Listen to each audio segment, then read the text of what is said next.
Friends welcome to knowledge world. आज આપણે જોવાના છે ધોરણ 6 વિષય ગણિતમાં પ્રકરણ નંબર 1 સંખ્યા પરિચય તેનું સ્વાધ્યાય 1.2 અને દાખલા નંબર 1। તો પેલા રકમ આપણે વાંચીએ।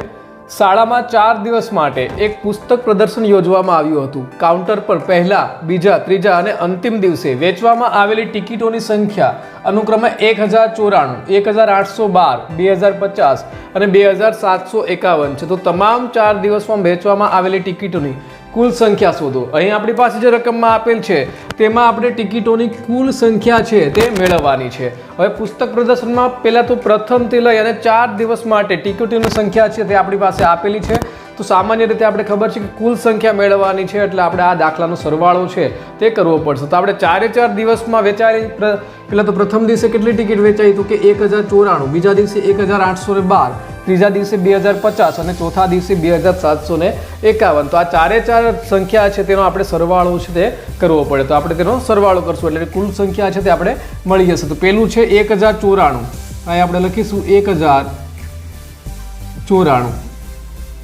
1094 છે તે પ્રથમ દિવસે વેચાયેલી ટિકિટ છે। તો આપણે અહીં લખીશું પ્રથમ દિવસે વેચેલી ટિકિટ। ત્યારબાદ બીજા દિવસે કેટલી ટિકિટ વેચવામાં આવી તો કે 1812 અને આપણે સરવાળો કરવાનો છે એટલે પ્લસની નિશાની તો 1812। તો આ છે તે બીજા દિવસે વેચેલી ટિકિટો છે। તો આપણે અહીં લખીશું બીજા દિવસે વેચેલી ટિકિટ પ્લસ ત્રીજા દિવસે કેટલી ટિકિટ વેચાણી તો કે 2050। હવે 4 અંકમાં જ છે એટલે આપણે સરવાળામાં પણ આવી રીતે સીધા કરી શકશું કે 2050 આ છે તે ત્રીજા દિવસે અને ચોથા દિવસે કેટલી ટિકિટ વેચાય તો કે ચોથા દિવસે અને અંતિમ દિવસે 2751 ટિકિટ છે તે વેચાય। તો આપણે લખશું આ 2751 આ છે તે ચોથા અને અંતિમ દિવસે આપણે અહીંયા ગમે તે લખી શકીએ કે ચોથા દિવસે વેચાયેલી ટિકિટ અથવા તો અંતિમ દિવસે વેચાયેલી ટિકિટ।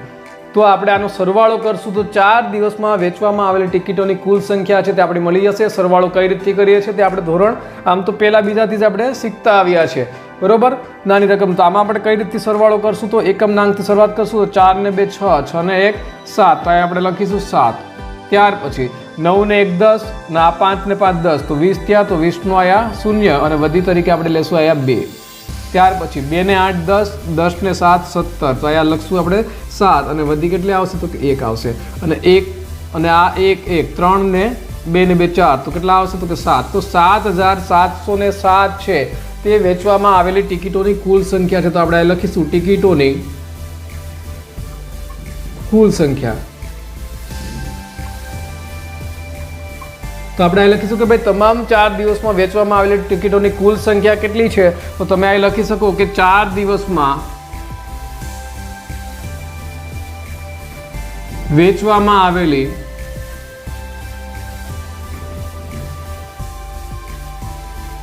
ટિકિટોની કુલ સંખ્યા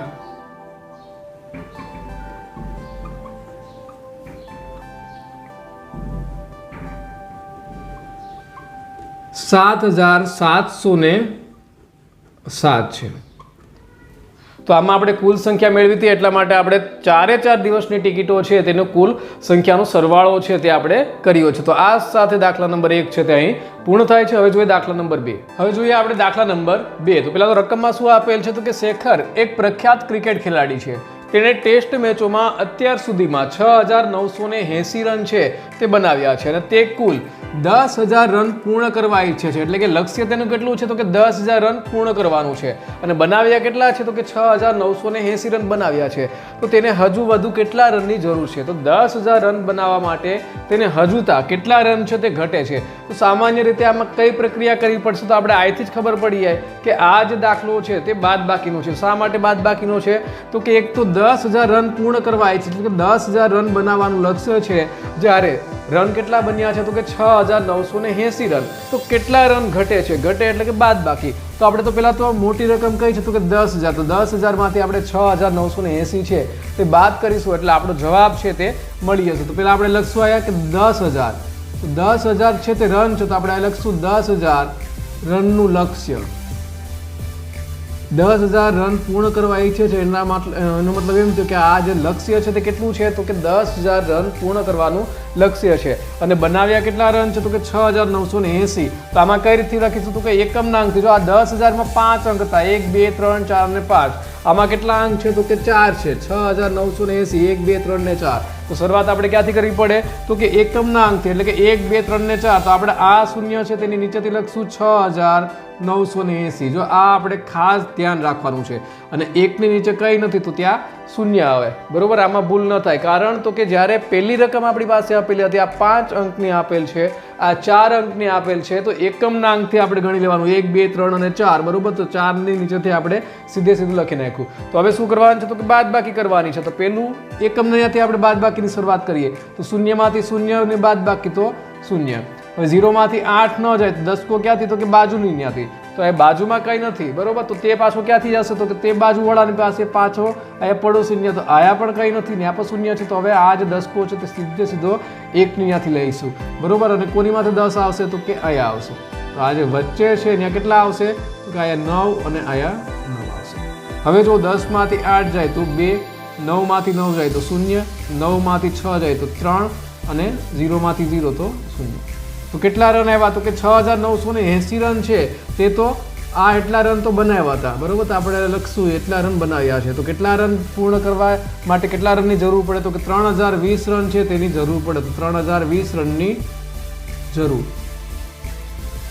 તો આપણે આ લખી શકું છો કે તેને હજુ વધુ કેટલા રનની જરૂર પડશે તો આપણે લખશું કે શેખરને હજી 3020 રનની